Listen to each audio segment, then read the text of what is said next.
Hello and welcome back to the Determinants of Health. In this lecture we'll talk about issues around defining diseases, because I think it's important that we realize that diseases are defined in cultural and historically specific ways. They're not always obviously biological or strictly physically scientific. There's a lot of human value that goes into much of this. And I think if we're going to be competent health scientists, we need to understand all of the varying factors and forces that go into defining what we consider to be health and disease. So what is a disease? Well, the word actually comes from Old French, and it means the absence of ease or of elbow room. So some kind of discomfort. That's what they're trying to suggest. And this is a nice definition I found from Twaddle, who says that a disease is a health problem that consists of a physiological malfunction that results in an actual or potential reduction in physical capacities and or reduced life expectancy. Clearly that's not a perfect definition, because does that consider mental disease? Mental disease doesn't necessarily reduce physical capacity or life expectancy. It reduces quality of life. Does disease have to have a physiological malfunction? Again, mental disease doesn't always. So there's a lot of room to play here, and guaranteed what we consider to be disease is going to evolve even more in coming years and decades, because it's changed over time a lot already. What counts as a disease has changed over time due to a lot of factors, including what we think about as being healthy, what we think about in terms of what we can diagnose, and also for a mixture of all the social and economic and political reasons that I'm fond of talking about. Okay, so why do we bother defining new diseases? Well, sometimes because they're actual pathologies. We discover actual things physically in our bodies or affecting our bodies, or ways in which our bodies are behaving that are distinct and discrete and need to be set aside and categorized and studied and targeted. Sometimes it's a political decision in that it allows us to direct resources accordingly, or to talk and think about a thing in a certain way. For example, is drug use or drug addiction or the entire recreational drug industry, is that something for the criminal courts to consider, or is that something for the medical field to deal with? If we were to legalize recreational drug use universally, then it would move entirely into the medical domain. But we don't, so it stays partially in the policing and criminal procedural domain. So it becomes a governmental issue now. How we define disease allows us to stigmatize or destigmatize people. Wow, that's a pretty brazen statement. So think about obesity. Obesity became a disease a couple of decades ago, and since then, suddenly, you're no longer just a fat guy, now you're someone who suffers from a disease. One is a little more offensive than the other, one is a bit more socially acceptable than the other. Once certain mental disorders become diseases, we can say that you're no longer suffering from just being weird or unusual.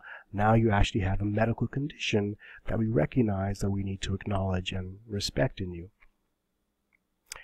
Maybe it allows us to consider commercial interests. If something is a disease, then we can spend money on it.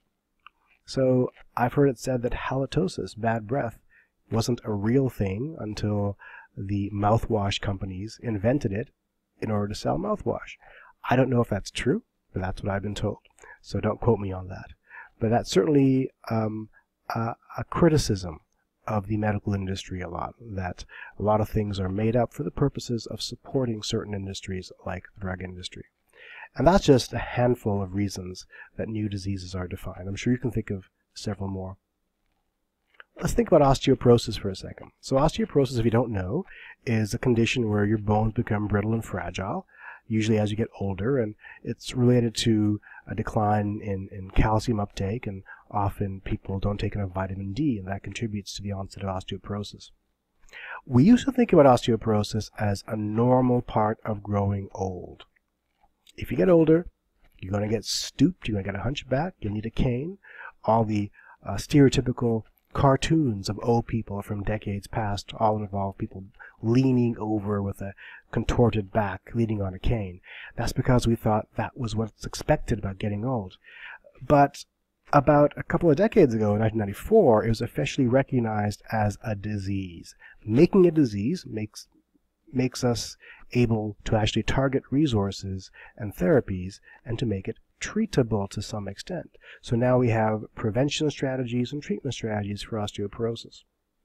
It's not always considered to be something that's unavoidable and therefore a natural part of aging. You can probably think of some other things that are like that. For example, Alzheimer's disease. For the longest time, dementia was considered something that was normal, that we should expect it as we get older, because a lot of older people do have dementia. Now we see it as a disease that can be treated, prevented, and possibly cured. Maybe aging itself is a disease. If you go to PubMed and type in, "Is aging a disease?" you'll find a bunch of papers who are arguing that, in fact, getting older is not natural or normal, depending what you mean by natural or normal. And maybe we should be targeting resources towards curing aging. And people are trying that. So, strap yourselves in, children. We're in for a long ride in the coming decades as fun things happen in medical research.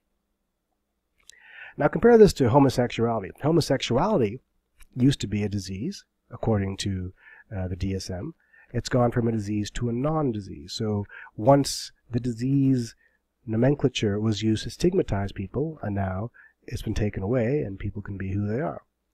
Fever was once considered to be a disease. Now we see it as a symptom. Masturbation was thought to be a disease, but now we see it as natural human behavior. There's a lot of strange things in history. Like this, Drapetomania. Anyone know what Drapetomania is? It was invented by this idiot, Samuel Cartwright, who, look at that face. Not the kind of face of a happy, caring, generous individual. Samuel Cartwright thought Drapetomania was the mental illness of a slave wishing to run away from his master. So when black slaves in the American South were caught having tried to escape, they were diagnosed with Drapetomania, and various treatments were sought to cure them of this unnatural desire to be free. Yes, that's the history of medicine, my friends. It's terrifying and fascinating and depressing all at once. So as changes in disease diagnosis have occurred over history, that's changed how we perceive the history of disease as well. For example, in the USA, prior to 1949, if you saw any mention of diabetes in a death certificate, then that person was registered as having died of diabetes. When we, did the diabetes computations for the epidemiology and public health statistics.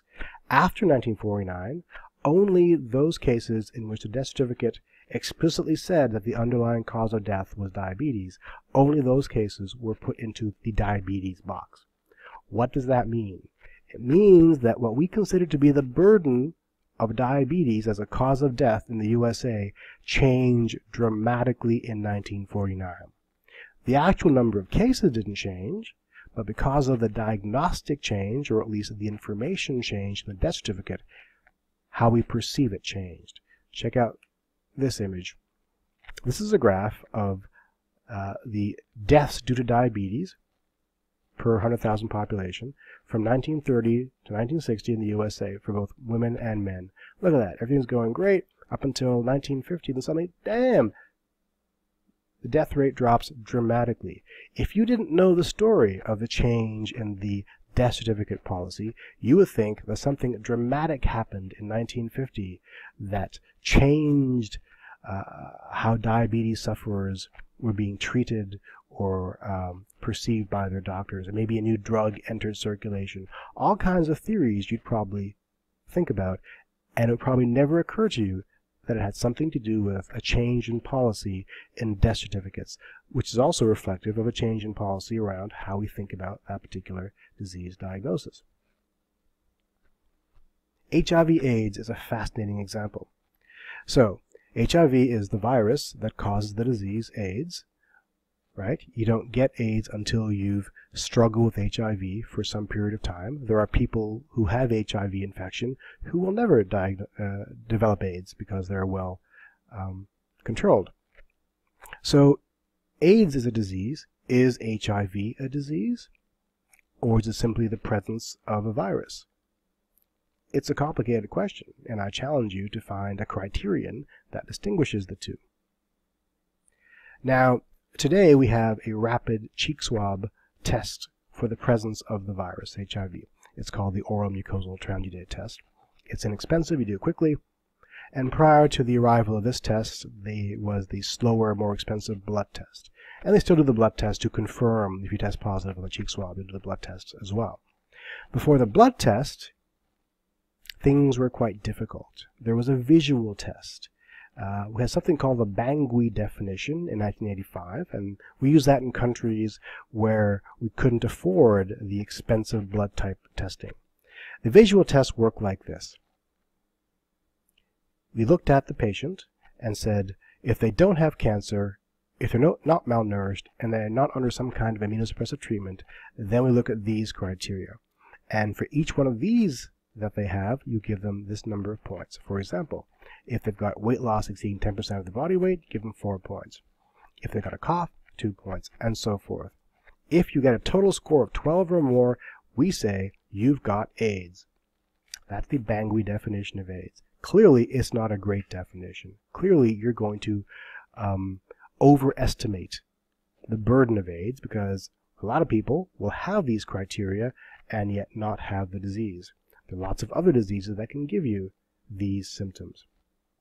So from the period of the 80s up until the late 90s, for countries that rely on the Bangui definition, there was an imprecise measurement of the presence of that disease. Let's look at some more history. So let's talk about something called the Epidemiologic Transition. There was a guy named Abdel Amran, 1971, who looked at the various transitions that populations have had over the years.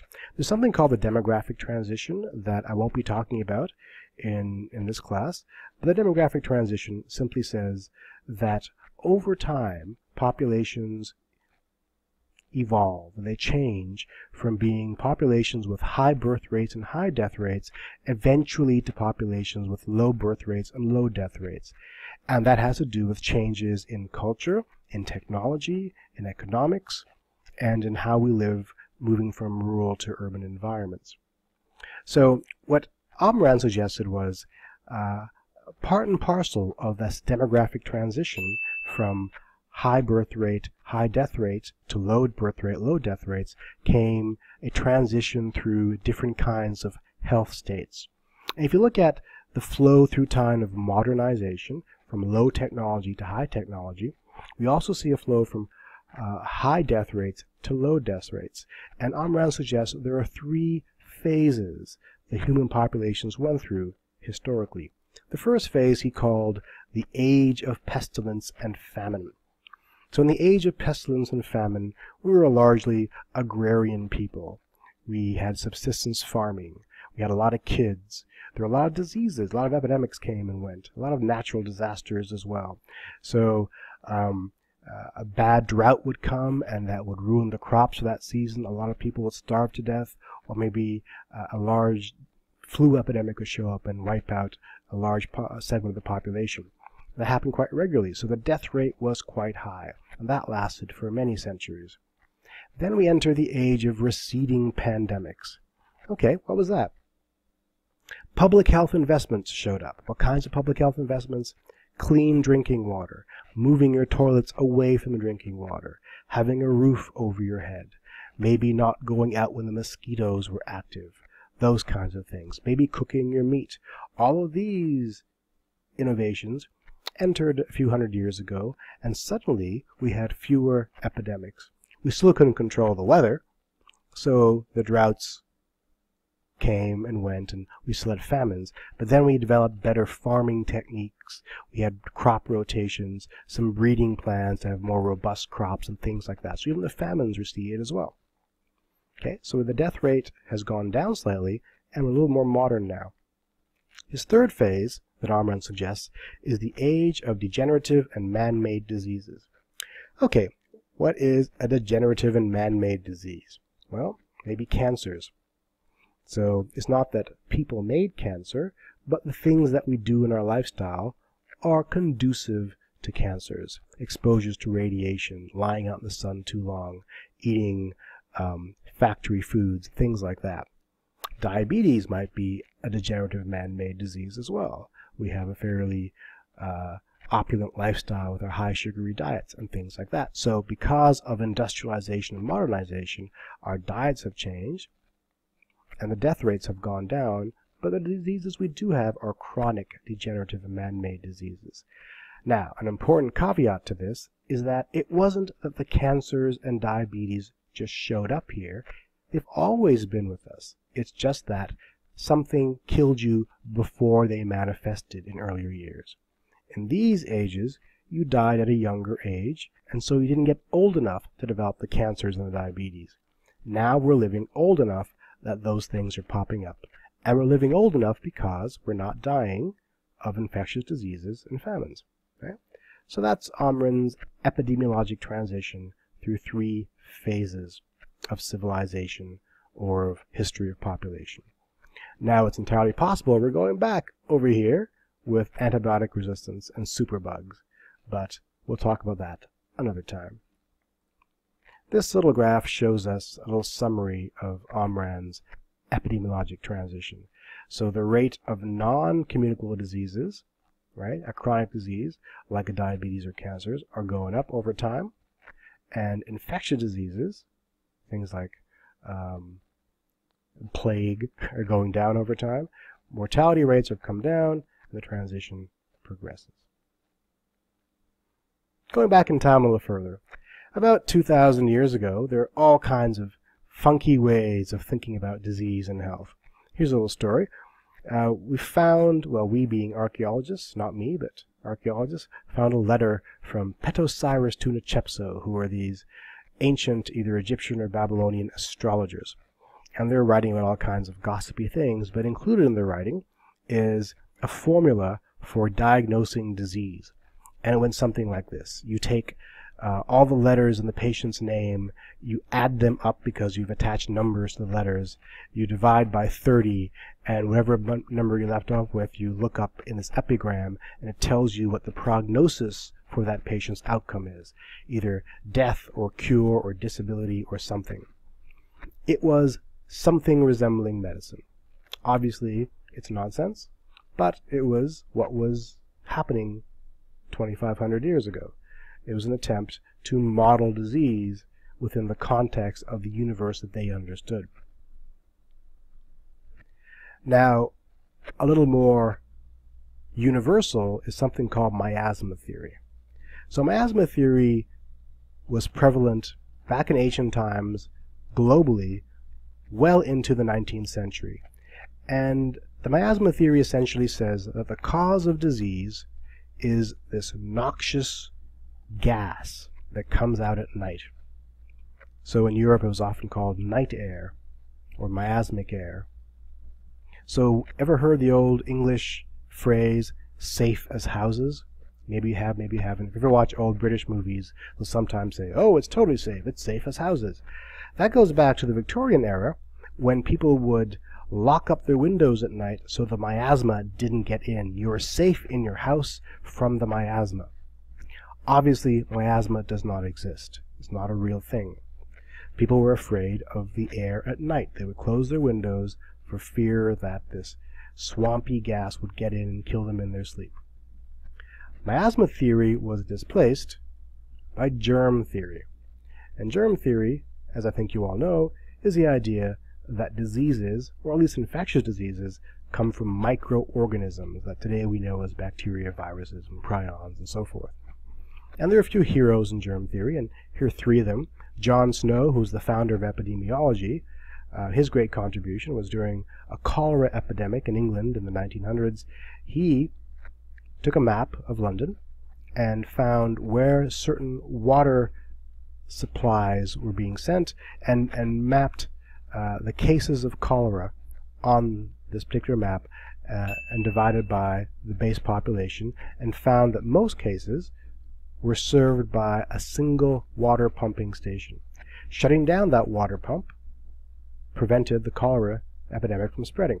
In fact, you can go to London now and visit what's called the Broad Street Pump. There's a plaque there, and there's the plaque says the birth of epidemiology or something like that. Okay. The great contribution that John Snow made was, without understanding germ theory or examining a single patient or even examining a drop of water, he concluded that cholera was linked to water. He used mathematics and a map to conclude that cholera was spread by water, and was able to do a public health intervention by shutting down that water pump. So the science of epidemiology, essentially public health, was born that day. Louis Pasteur, we all know from pasteurization, is famous for a lot of things, including figuring out that if he used boric acid to clean his test tubes, he could destroy certain microorganisms and prevent the spread of diseases. And Robert Koch was famous for making a list of postulates that allowed him to figure out which species of microorganism was responsible for what disease, and so forth. The invention of the microscope came about at the same time. So people saw these little things under the microscope in the drops of water. They figured, those are the things that are making us sick. Today we have the genetics and epigenetics model. So with the genetic model, with the discovery of DNA, suddenly people started thinking, well, maybe everything is caused by our biological programming. We're predisposed to be certain ways. We're deterministic. With epigenetics, we figured out that there are factors in the environment and in our life choices that cause the genetics to be expressed or not expressed. Interesting, isn't it? So here we have this little model here. We have drugs, we've got microbiomes living in our guts, our behaviors like exercise, whether we use drugs, whether we're rich, whether we're exposed to diseases. All these things have an effect on how our genetics allow us to express and experience disease. This is starting to look a lot like the determinants of health, isn't it? So we've gone a full circle back to the determinants of health again. And that seems to be where all the data is pushing us. That in fact, health is a state characterized by a variety of interrelated, interplaying factors, including our genetics. Here's some final thoughts. If a person has 6 fingers on his right hand instead of 5 fingers, is he ill? Is he sick? Is he diseased? Is there anything wrong with him? How would you define it? I think today most people would say nothing wrong with him because it doesn't affect his life. He can do everything we can do. He can write, he can eat, right? He just looks a little different. But if he looks a little different, will he be excluded from social activities? Well, if he's excluded from social activities, then there is something wrong. So suddenly, how we think about a disease has more to do with social inclusion than it does about physicality or actual function. Is deafness a disease? I've chosen deafness specifically because deaf people have formed their own cultures. They have their own language. They enjoy certain kinds of music and activities. In fact, there's often a movement among certain deaf people to reject cochlear implants because that removes their distinctiveness within their culture. So is deafness a disease or is it a culture? Is autism a disease or is it a culture? There are some autistic people who feel that their neurological distinctiveness is a characteristic and not a dysfunction. I have no answers, only questions, but I encourage you to think about these things. Thank you.